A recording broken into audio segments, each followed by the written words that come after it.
Welcome to the Learning Pines YouTube. We hope this video helps. In this video, I will explain how to make Rice Krispies with marshmallows full guide. Melt 3 tablespoons butter over low heat, add 4 cups marshmallows and stir until smooth. Remove from heat, fold in 6 cups Rice Krispies. Press evenly into a greased 9x13 pan lined with parchment. Cool for about 30 minutes. Then slice into squares and serve warm or at room temperature for best texture. Enjoy.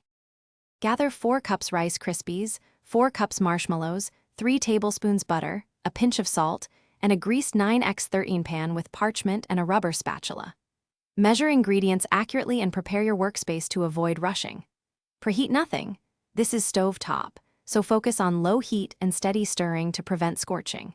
Use wax paper to press and cool, and consider adding vanilla or chocolate chips for variation when mixing. Enjoy these treats with kids or bring to parties. If you're enjoying this guide, please subscribe and like the video to support the channel and help us make more recipes. Quick recommendation: musical notes bring your space to life with the Echo Dot smart speaker. It's handy for kitchen timers and music while you cook.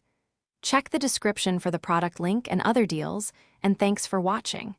Hit the bell to never miss a tip. Now let's get back to the video. For chewier bars, use more marshmallows. For crispier bars, press less and cool quickly. Fold in nuts, dried fruit, or chocolate chips for variety, or drizzle melted chocolate on top for a special finish. Store in an airtight container at room temperature for up to 3 days, or freeze individually wrapped squares for longer keeping.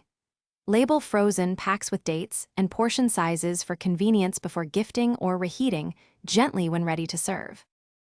Thanks for watching. Consider subscribing if we helped you.